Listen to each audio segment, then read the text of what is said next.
from my understanding, your marketing strategy is like brute force, like just going head on to everything. Right. Exactly. You and your husband has built like this company through all of your sweat and tears. That's crazy. Yeah, a lot.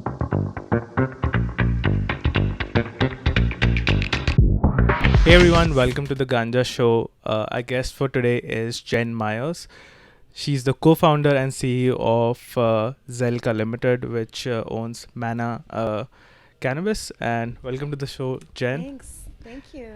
Yeah. So I mean, let's talk about what you do as a co-founder first, and then we'll explore your cannabis journey then. Well, like my day-to-day ranges from, doing our regulated reporting to Health Canada and CRA and packaging and labeling and product submissions and provincial listings, store visits, kind of wearing all hats for sure on the day-to-day. My husband runs the back end of the production, so that's kind of his wheel. He's the back of the house and I'm the front of the house. Makes Yeah. total sense. So we are here at Elevate Expo, and I know you've been speaking on multiple topics today. But what is it being in the, let's say, regulated cannabis industry? How does it feel like? It feels a little bit like the rug's being pulled out from you all the time. It feels like it's a hurry up and wait game. I feel very honored to be part of the conversation. I'm a producer and really passionate about the community, but I'm also really passionate about responsible use, misuse, overuse, the messaging and the stereotypes that my children see. Like, what's this going to look like in 15 years from now?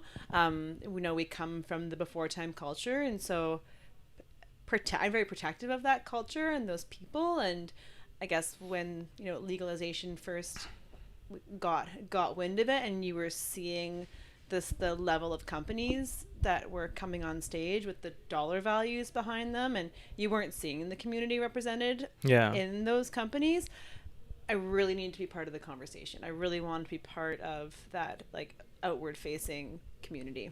Yeah, totally makes sense. I think we've discussed this multiple times on the podcast before, where the industry doesn't really represent their consumer, or let's say the population of Canada How much. we got here. Yeah, totally. I think I just want to know from you. I wasn't part of the legacy culture before at all in Canada. So how does the community feel right now, or how did they feel when there was like wind of legalization, let's say?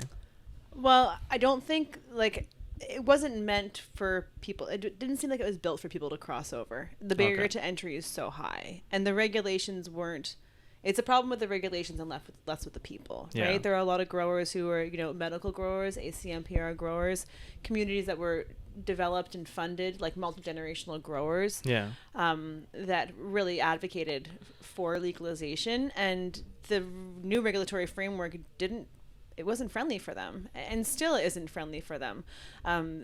It's super high. It's really high risk. It's very high cost to enter, and then once you do enter, just to operate under the framework, it's not meant for a team of 2 or 3. It really is meant for, like, big business. Like, I was in a panel on micros, and they were talking about, how do you feel as a small business? But right away that triggers me, because yes, we're small and operating, but this is not a small business. This is a huge industry, with many complex requirements and skill sets to be required to be successful. So I think there was a lot of people who wanted to participate and didn't know how. A lot of people who got taken advantage of from their skill sets from larger groups. And a bad taste put it in their mouth. But the people who didn't make effort to cross over, like, the black market is, especially in flower, is dwindling. Like, gram prices are really low. There's not a lot of opportunity. It's being effective for the flower part anyways to not stop production, but limit the black market production. Do you think that's mostly because of, like, this price war going through, like, the legal retailers? Because I'm sure LPs didn't want to go down this route of the price war, but I guess when the bigger retailers or chains decided to sell products below cost or at cost, that's how did we even get there? Right? Like, I feel like we got to the price war because LPs had vaults full of weed. Everyone way overproduced, And then some of those companies were going out of business. And so it was either they were going to destroy it for CRA, which cost them a lot of money just operationally to like destroy all that flower, or they could sell it for 5 cents a gram. So I actually feel like the blind B2B sales that happens and the price wars that happen on the B2B platform is one of the contributing factors to low prices, and it's not appealing for producers to cross over into that environment right now. What do you mean when you said that there were people being taken advantage of? Were they taking advantage of their knowledge initially? Their knowledge. You think about a CEO of a cultivation facility.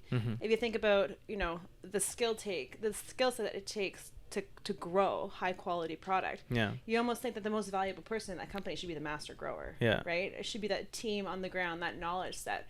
But those people aren't being reimbursed, or they're not being paid for that level of skill. Like everything is in their hands. But who makes the money? Well, it's that cream on the top, right? So taking advantage of, in the sense of that they're being hired as employees that are semi-disposable, and they don't have any ownership in these businesses.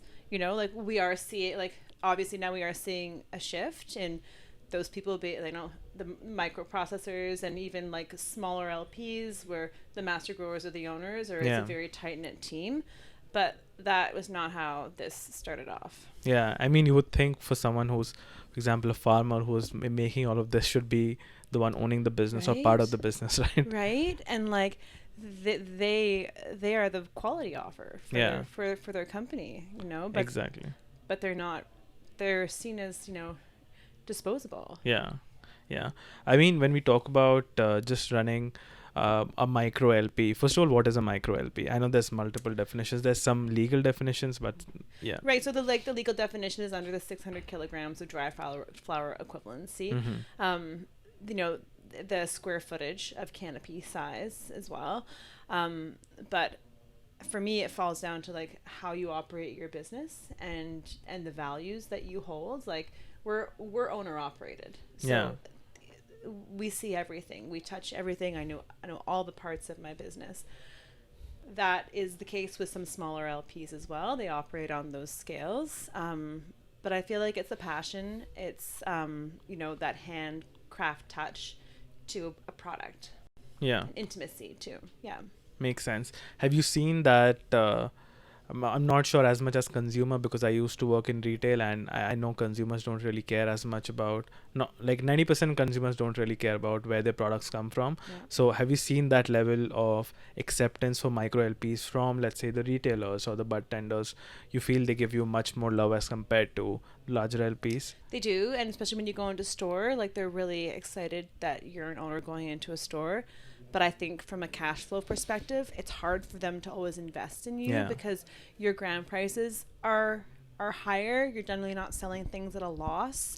You're selling things that are reflective of the costs that you need to be operational. And so I think the people who align with you emotionally don't always have the cash flow to support you, especially with the model of having to have all the money up front to buy the product. And then I don't know, because those brands aren't as commercialized, so the public isn't as aware of them. And so I think then that's a challenge if they do take a bet to bring you in. Like, what are your marketing efforts and how are you driving awareness to your product so their customer understands why that product costs a few dollars more. So I mean, what efforts have you taken to maybe get this to customers or make them more knowledgeable about your products? Sampling, being very transparent about how we infuse, what we use for infusion. I think it does, a lot of edible processors will talk about their patented technology that they can't talk about. I think that does a disservice to the customer. I think the customer wants to understand and they want to know what goes into it. Going myself to stores and events and just putting the time in. I find that to be like the most effective. I think from my understanding, your marketing strategy is like brute force, like just going head on to everything. Right. Exactly. I mean, because you have little windows, right? Like when you work with each province, like we were discussing earlier, Alberta and Ontario have a return to vendor. It's called an RTV period of time. And so if you don't sell in a product within, it depends, each province is different. Ontario is 4 months, then your score goes down as a vendor. You get that product returned to you, but you've already gotten paid for it. So then you're in debt to the producer. So next time you sell a product into them that you've put all your costs towards, you don't get paid. You'll get that amount deducted. Right? Wow. Yeah. Pretty interesting how micro LPs are basically navigating all of these challenges. Just this, we were just discussing about your company, but what I want to know is how you got into cannabis in the first place. Right. Well, we've had a long-term love affair, me and weed. I was probably an earlier user than I should have been, knowing what I know now about just, the risk reward pathways with consumption and the brain development, like until 25, and just developing those coping mechanisms for stress and stuff. And that's why I say we've had a love affair. It's been a love-hate. I have to always been like, do I have you or do you have me? Right? Like, I don't want to use out of need, right? Unless I have a physical discomfort or something. But to balance my mental state, I like to try, exercise and deep breath, and then use it as maybe an additive to one of those activities, but not a dependency, right? I think like that's something we don't really talk about as users. And so, that being said, like my husband and I have been involved in the industry since the early 2000s, in procurement, transportation, distribution, basically between BC and Alberta. Nice. And then how Manna came about was my father had bladder cancer in like 2014, 15, in that neighborhood, and he wanted to try RSO, like Rick Simpson's The Phoenix Tears. And so because we had those connections to high quality producers, I knew where to get him an extract that was clean, right? Because RSO is sometimes all the solvents aren't burned out, just it's untested product at that point, right? And so I got him the 70 grams, and RSO is, it's green, it's thick, it's dark, it's really like weedy, for lack of better words. And so I sent him out all these syringes, and he didn't really know how to consume it. He was like putting it on crackers and just like, like it's not user friendly. And he's not a dropper guy. He didn't want to have a tincture. He didn't want to have capsules. He wanted to have something that was a little. He was an occasional smoker. But he wanted to have something that had a bit of a fun ritual to it. And so he sent it all back to me and gave me, I could use he was on a limited diet. And so honey and maple were the only two sweeteners that he was willing with. So those were kind of the world that I was, playing around with at the kitchen at home. And I had two little kids at this point too. And my educational training is as a glass blower. I have a Bachelor of Fine Arts in glass blowing. So very equipment intensive. And so when I had little kids, all that creative energy went into the kitchen, and so that became my like innovation space. So this was a challenge for my dad, essentially, to make a innovative product for him. And so I just started playing with honey and maple, and was trying to make the simplest, flexible product for him that was really clean labeled. And we started playing with hard candies, and to make maple hard candies, you have to add glucose syrup to keep them clear and from crystallizing. And so one of the batches that I had made started to crystallize, and I just thought like, well, it wants to be sugar. It wants to be a crystal. And then so just kind of melted that batch back down and made sugar, and it was like a happy mistake, right? And that's kind of was the birthplace of it, and had a lovely kind of bartering type community with it. A lot of friends would cook with it. And I don't want to say that I made money off it, but it was a wonderful project. And then when legalization hit, it was like a shit or get off the pot moment. Like we knew that our participation in the before time market was going to change. We were either going to participate in this new market or pivot career paths like all together. And we talked to a few LPs about bringing Manna to the legal market. And at that time, LPs were just buying up brands. They're just buying up ideas and tabling most of them, right? So, I just knew in my heart, like, this is an early product. there's going to be it's going to take a while to develop the momentum, and that the only way it was going to happen was if we did it ourselves. Makes sense. So we built a microprocessing facility ourselves. Yeah. And we signed our lease March 1st, 2020, which was like 7 days before COVID hit. So like the rest of the world, everything was just like halted and then thrown into chaos, and everything took so much longer. But luckily enough, my husband was in contracting as well, so we did all the build out ourselves. So that was beneficial. We didn't have to wait on trades and stuff. And then began the licensing process, which takes a long time. I mean, you and your husband has built like this company through all your sweat and tears. That's crazy. Yeah, a lot. And like we incorporated in 2019 August, and then that 2020 was when the lease was signed, and then we got our sales amendment. So we're edible makers. Yeah. And so we had to get a 2.0 sales amendment, right? Yeah. A 2-batch amendment, which is a lot of work to just do that. So that we didn't get our inspection and that licensing until September of 22. So we've been licensed under that amendment for about a year so far. So we didn't start bringing in revenue till that December of 22. So it's a long path. Yeah. Yeah. Yeah. I mean, how do you feel like now? Has it become much easier? I don't know if you've helped other people get their licenses. Has it become much easier process for micro LPs or no? I think because there's more people out there who have done it that you can share, like, and ask questions and have somebody to look to guidance to. But with 2019 bringing in, when they brought in the 2.0 kind of structure, we didn't know what it was going to look like. Like I didn't, and then I didn't have anyone to ask. I didn't have anybody else to ask. And most of the microprocessors were processing for flour. Yeah. They weren't processing for edibles. And the staffing requirements for edibles, and even the facility requirements for edible production. Yeah. It's almost GMP standards. Like it's that next level of, my QAP, she's fantastic. She has 20 years in pharmaceutical experience, So it's kind of a, I mean, this seems so overwhelming considering you're just trying to come from a legacy business to legalized business by the government, and you want to basically be a part of this business, but then the government is putting so many like roadblocks in front of you. You're trying to jump through it, you're trying to navigate it. I can't imagine how difficult it must have been to just get through all of this just so you can start selling. It's and have a happy marriage. And not yell at my kids. Yeah.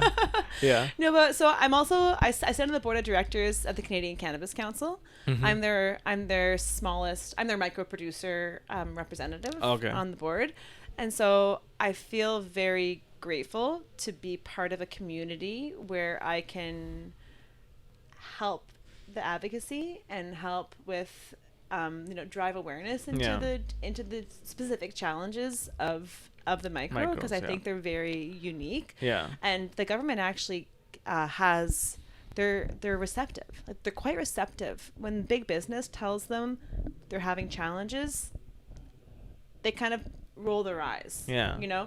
But when small micros are having challenges, they perk up. They listen. Their reactions are different. Nice. So yeah. I mean, that's pretty great to hear. I have seen some things from Health Canada coming up now where they're putting up webinars for micro LPs, and even though I don't have any plans to open my own LP, but I just attend them, and like you said, there's people from different branches of the government just trying to answer questions for the LPs, micro LPs, which I think is pretty good. I mean, now that you've been in the industry for, I guess, 3 years now, since March of 2020, so more than 3 years now in legal industry, what do you think, where this is all going? Are the customers more aware now? Since, like, during my work in retail, I have seen this shift in within 6 months where people were buying more of this corporate weed to now they're focusing more on smaller LPs or like different strains that they want to try. Even in terms of edibles, they're open to trying new stuff. So where do you think this is going now?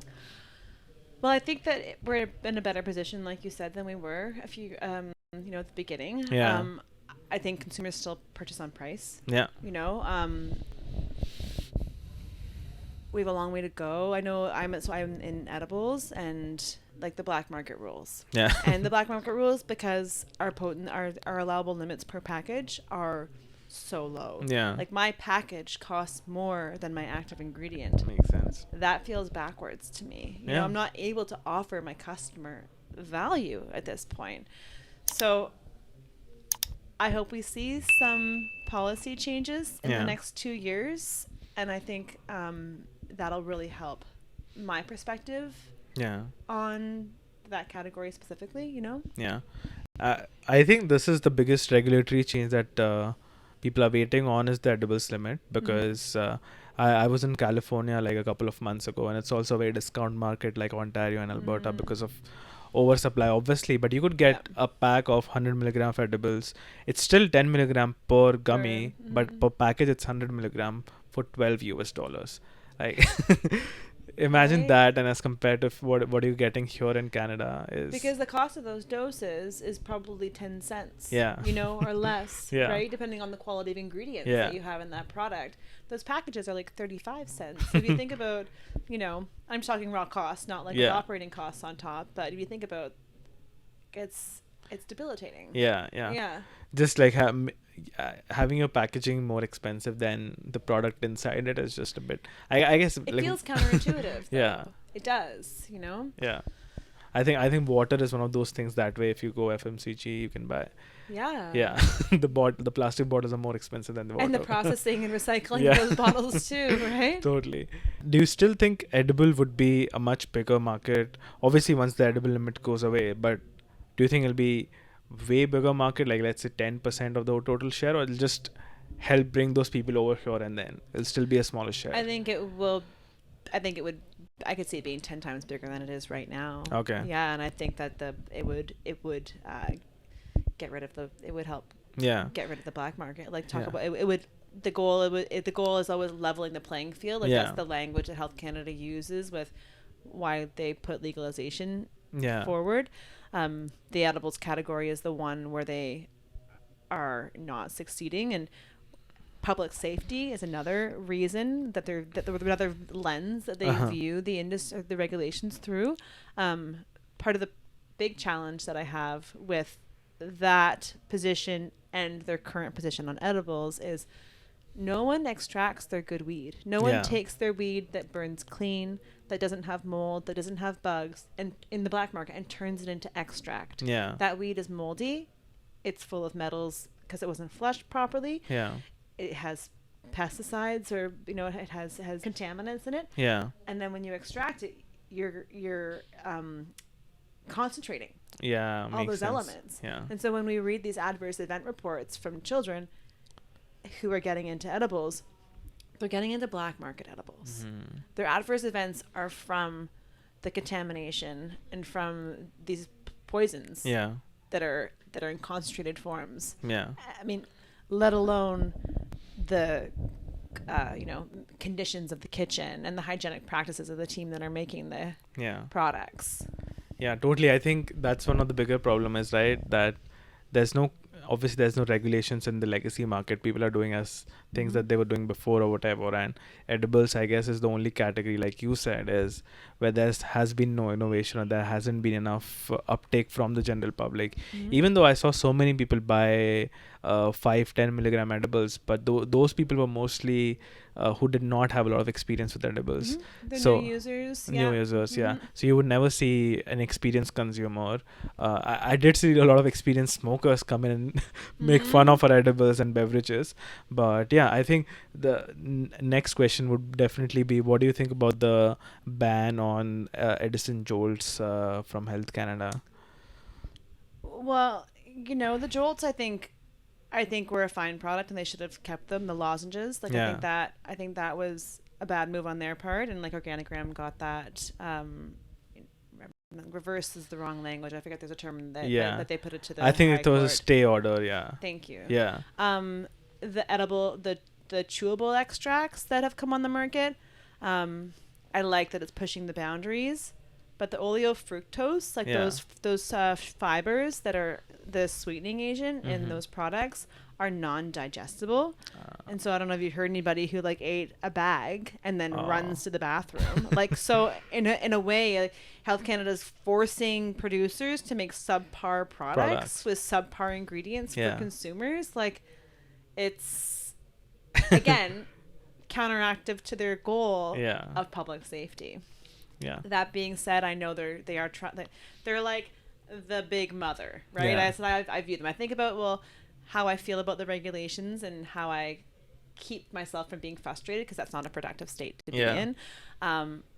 They're a mother. They're like, they're trying to look over everyone's best health. They're nervous. They don't know what's going to happen. Yeah. But at the same time, they wrote the regulations viewing us all as criminals. Yeah. There's no other industries. Pharmaceuticals doesn't have to have cameras in their vault. Yeah. They can have their pharmaceuticals, the quality assurance person can have them in the desk drawers. Yeah. Our material tracking and personal security clearances that we have to go through just to be licensed, we're viewed as criminals. Yeah. So I think that lens needs to shift. We need to be looked at as respected members of society. Yeah. Not criminals. And I think that would help just shape a more realistic model to operate under. Yeah. And to get licensed under. Totally. I think that is being done on every levels of the cannabis business. Like, even being a retail manager in Ontario, like you get a call from a detective and he'll ask you a bunch of questions and then only you get a license. On the other hand, you're paying so much money. Maybe they should make you learn something new about cannabis, right? But all that is just a security clearance, and then they're like, okay, yeah.